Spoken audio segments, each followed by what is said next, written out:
Welcome to the Sophia Chang Show. We have a very special guest, my very first video and my very first video guest. Chatham Greenfield is a Reese's Book Club LitUp inaugural fellow alongside me and debuted last year. That would be 2024 in case you're watching or listening far in the future. Hello.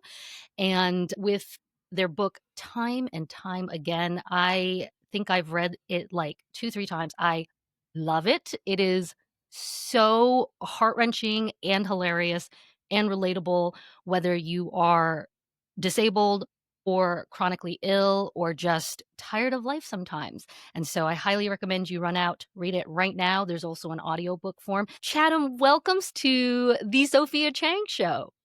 Oh my gosh, that was such a warm welcome. Aw. Thank you. Thank you for having me. I'm excited to be here. Yeah, tell us a little bit more about yourself. Yes. So like Sophia mentioned, my first book, Time and Time Again, came out last year.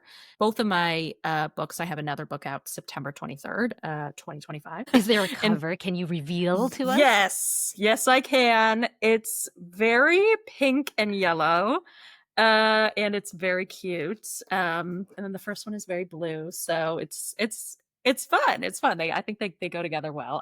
They're both by the same artist, Erica Lugo. They're separate books, but I love they just look so good next to each other. So yes, Time and Time Again came out last year. It has since gotten a Stonewall Honor and a Lambda Literary nomination, and that award ceremony will be next month, actually. So that's very exciting. It's such an honor. Yeah. Those are amazing honors, like the top accolades you can get. Yes, especially for a gay book. They're both gay awards. I am so happy Chatham's on because now this podcast is 3/4 gay, so we're almost there. We're ramping up the gay levels. We are. It's Yes, usually only half gay, yes. but we're getting better. Yeah, and when I got the Stonewall Honor, Sophia coined me Gay of the Year, which I should add to my official bio. But yes, and then Try Your Worst is my second book out September this month. If you're listening as soon as this comes out, which I hope you are. And yeah, we can talk about it more later, but that is also a lesbian YA romance. It's got disability representation. It's got tension and angst. It's got mystery this time. So yeah, it's a lot of fun to write, and I'm excited to talk about it more and for people to finally read it. Yay! I am also very excited about that. We were both not only writing about disabled things, but we were disabled while writing it. Yes. It's super fun. Yes, so fun. I think yes. I think want that's to one do of the more. Do it forever, which we guess we will. have to. We don't have a choice. Yes. I think that's one of the first things we bonded over. That is true, yeah. Through the fellowship, yes. Yeah. Tell me about that, because I have discussed in previous episodes with my listeners about how I basically had to do our entire fellowship on my back or on my stomach, just like in weird positions, and it was kind of a nightmare. So tell us how your experience went with writing while disabled.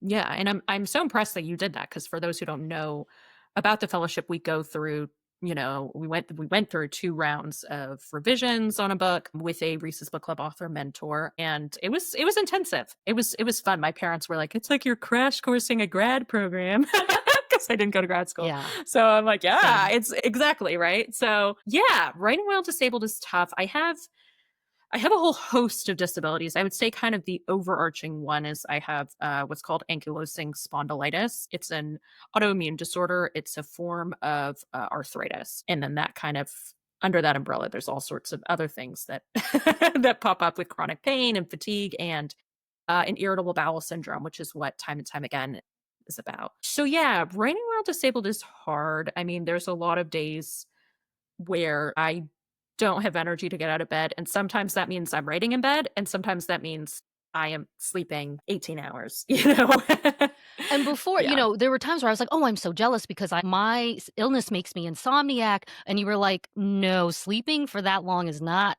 what it's cracked up to be. You don't feel rested afterwards.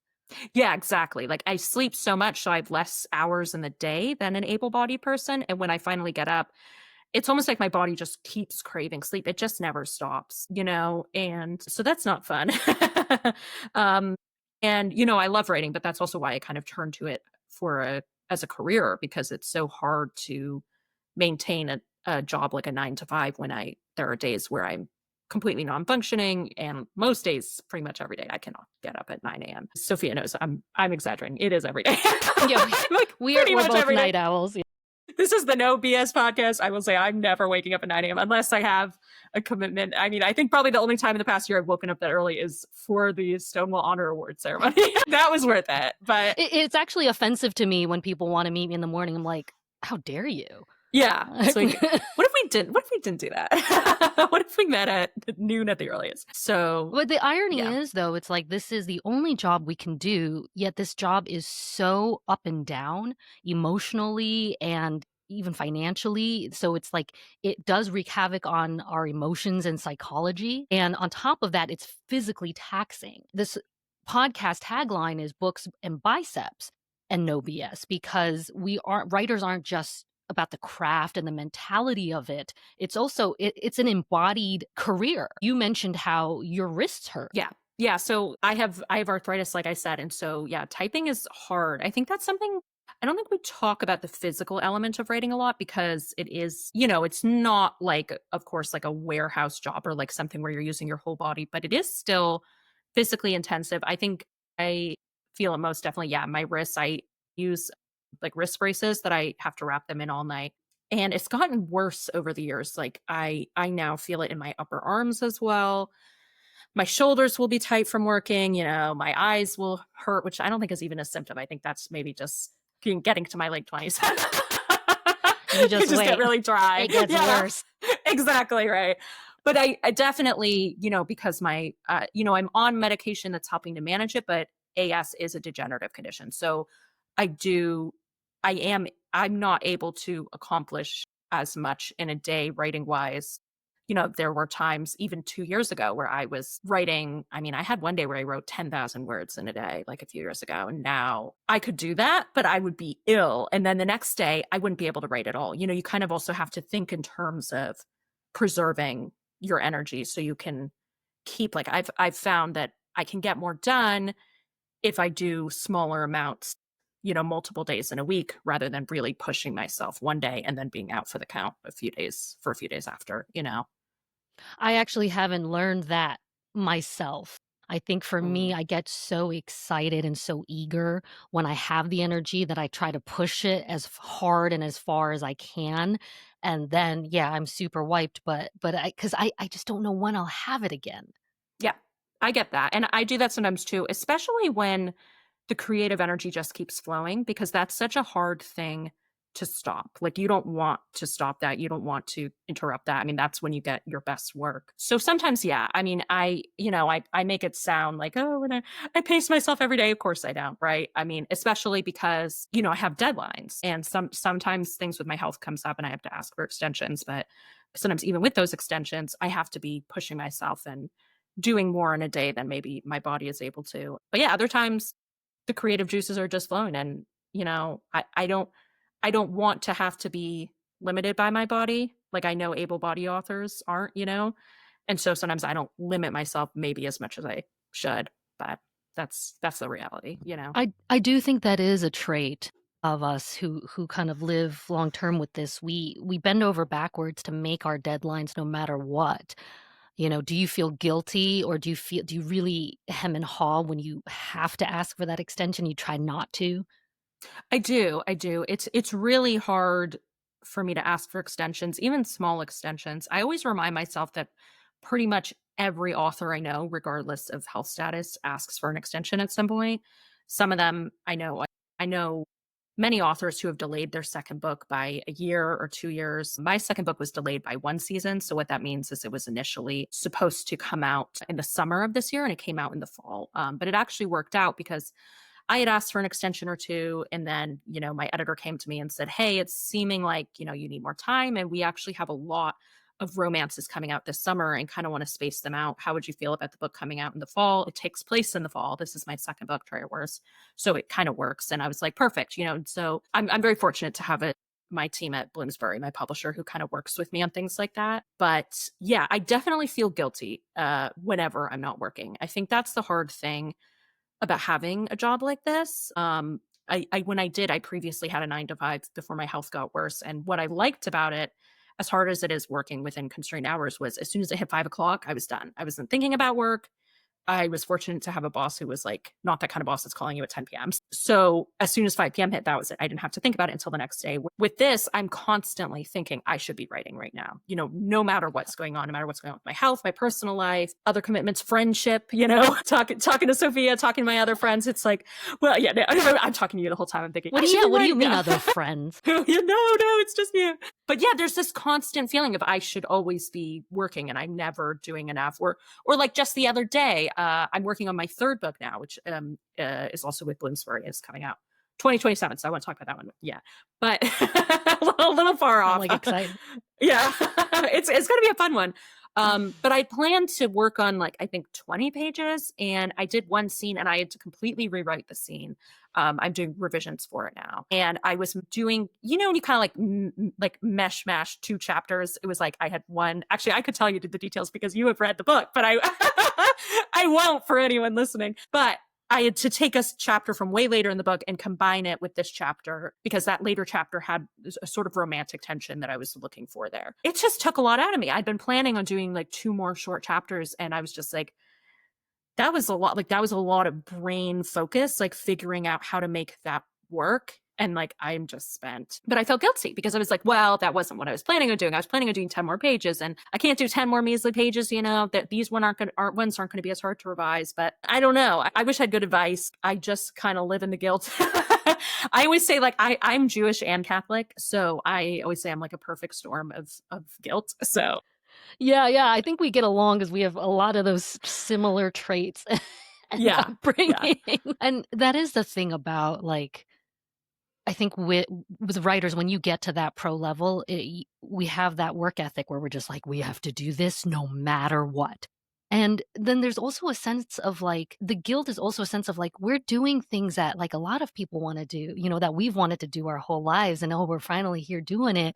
Like, oh, we should try to squeeze every little bit out of it. Yeah, exactly. I think that's it too, is knowing that you are living the dream, basically. Like, also knowing like I have, friends who have very physically intensive jobs. Like, I mean, one of my best friends is a farmer. My partner works out of the house, works an 8 to 5 job.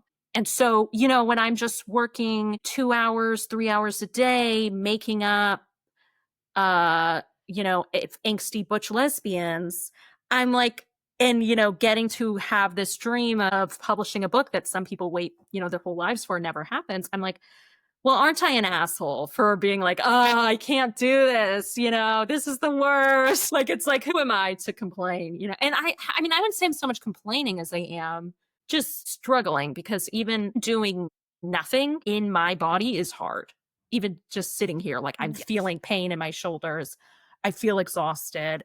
I'm like, so of course, then doing something like writing that takes a lot of mental focus and some, physical work as well, it's going to be hard on me. I love writing. Like, I love the process of it. I love obviously seeing these books in the world, but it's hard. There are hard days for sure. I love that you brought that up because I think people think that our pain is on a scale of 0 to 10. Our pain is on a scale of 5 to 10. Like, there's Yeah. never a time we're not in pain. Right now, my knees are achy. I've been adjusting my medication, both my infusions and my medication, and the body's not having it, And so, but then if I don't adjust it, I've got some issues with my white blood cells. It's like I can't win no matter what. And like, I still feel a little nerve tingle. I had to bring down my nerve medication because I don't want to suppress my central nervous system that much. And I feel like it'll make me a little bit keener if I don't do that yet. Then now I feel the tingles. So it's like, yeah, we can't win. No, there's no winning. What a message. And it's interesting too for me because that's what my books are also about. So there's kind of irony to it, like what you were saying with the medication. That is actually a theme in Try Your Worst, my next book, specifically in the context of antidepressants. And, this character who is struggling, her antidepressants aren't working for her, but she's like, I don't want to try a new one because what if it makes things worse? And I think that applies across the board with being disabled. There's so many times where my medication isn't really helping, but I've had experiences where I change it and then things are 1,000 times worse. I mean, I've been on medications that have given me a seizure. I've been on medications that have brought my pain to a level that I can't squeeze a bottle of shampoo. So it's like I could feel better, but I could also feel worse. So what do you do there, you know? And so I try to reflect that reality in my writing, but there is often irony to it. Like time and time again, the main character has IBS, irritable bowel syndrome, and there were times where I would be in, you know, in the groove trying to write a scene, and then I'm running to the bathroom. It's like, wow, this is like life reflecting art in the worst way possible. I actually read the arc of that book on the bathroom. I remember I said to you, I was like, "You're not gonna be offended, right, if this becomes my, like, bathroom reading book?" And I just love what you said. You were like, "I was hoping it would be." I was like, no, that's an honor. Like, you know, I'm fingers crossed, you know, try your worst makes the cut. Unless you do the audiobook, because I will say I'm very excited for the try your worst audiobook. This one is dual point of view. So there's gonna be two narrators, which I'm excited about. I was kind of nervous. I kind of thought maybe because it's a lesbian couple that my publisher might be like, oh, well, what with one woman's voice, we'll get it. Yeah, I don't know. I don't know why I thought that might be what they think, you know. But they emailed me. They're like, we want two narrators, you know, let's pick them out. And I was like, yay. So that'll be fun. But I would also love to be a bathroom book again. So we'll Yes, see. I'm Um, excited. but yeah, people, you know, people reading it on the toilet, A+ in my book. I mean, the dedication for that book is actually for anyone reading this with a heating pad on. You know, anyone is welcome to read, of course. You don't have to be in pain. But There's if other you things are in going pain, on. it'll make you feel heard. Yes. I hope so. Heard, maybe a little hurt, so maybe a little close to home. But there's also lesbian romance and fun hijinks and friendship and good old fashioned like teenage angst, you know, so something for everyone. But I do definitely try to reflect the reality of the fact that being disabled is kind of just ongoing. You know, I don't write books where the character is magically cured at the end, but I do write books where the character tries to come to terms with their reality and be more comfortable in their skin by the end. That's the best we can do, and in so many ways, though, that's still aspirational because I can't say that I've gotten there. I don't know that I have either, and I think it is aspirational. I think the reason it's aspirational too, especially, is because I do write young adult books, and I want to set an example of, you know, what we're aiming for here, what the, you know, reality is. You know, in a lot of ways, personal growth in my book isn't strictly related to disability. It's a lot about just like opening yourself up to love and other ways that we can grow as people, because I think that's almost easier than just accepting accepting the pain's gonna last forever. It's hard, and it's definitely hard to that is something I think about a lot with my endings. My endings for Time and Time Again and Try Your Worst are both a bit open-ended, um, which I know some readers probably won't like, but I'm a sucker for an ambiguous ending. And I also just I like the reality of that, of not knowing exactly what's gonna happen next and not being like, yeah, everything's great now, you know, I'm cured and I'm in love and I'm happy and nothing's wrong, you know.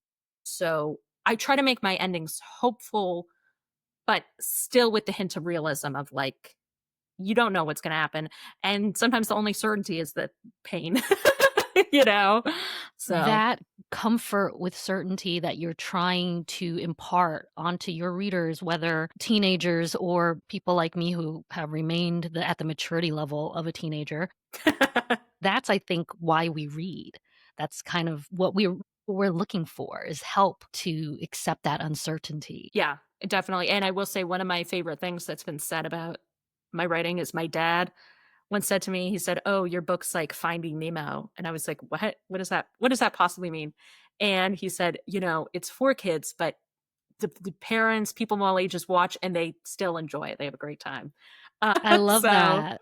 yeah, I was like, okay, I put that on the back of my next book. So, you know, I'm gonna write it on every copy. So yeah, so I think there I hope there's something in it for everyone. I don't know, I think some YA books definitely can also appeal to adults because yeah, we're all kind of always coming of age and trying to learn these hard Absolutely. life So if you lessons. guys Yeah. want to grab a copy of this, it is available for pre-order right now. And I'm going to be dropping the link in the show notes and also in my Substack newsletter. And of course, you can go and grab that link off of Chatham's website. So can you let us know where we can find you? Yes. So my website is Chat Greenfield. My first name is hard to spell, so I just shortened it to Chat to make it easier for everyone. And all my socials are Chat Greenfield as well. So yes, if you are listening or watching before September 23rd, the book is available to pre-order. And what I will add is if you pre-order it and then submit your receipt to the link that's on my website and socials, you will receive exclusive access to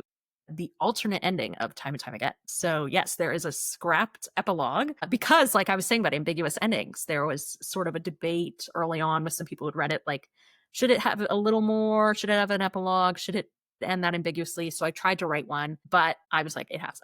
The way it ended was perfectly. I don't want to take it that step further, but I was thinking about it. I'm like, I had some people message me like, well, what happens the next day? And I'm like, okay, if you want it so much, so if you pre-order, you'll get on September 23rd, you'll get it to it's sent to you digitally in your inbox. So That is so worth it. Well, thank you so much for joining us. And stay tuned, folks, because we have another bonus episode with Chatham coming up. So you better subscribe. See you next time on the Sophia what? Chang Show. Be back. See you soon.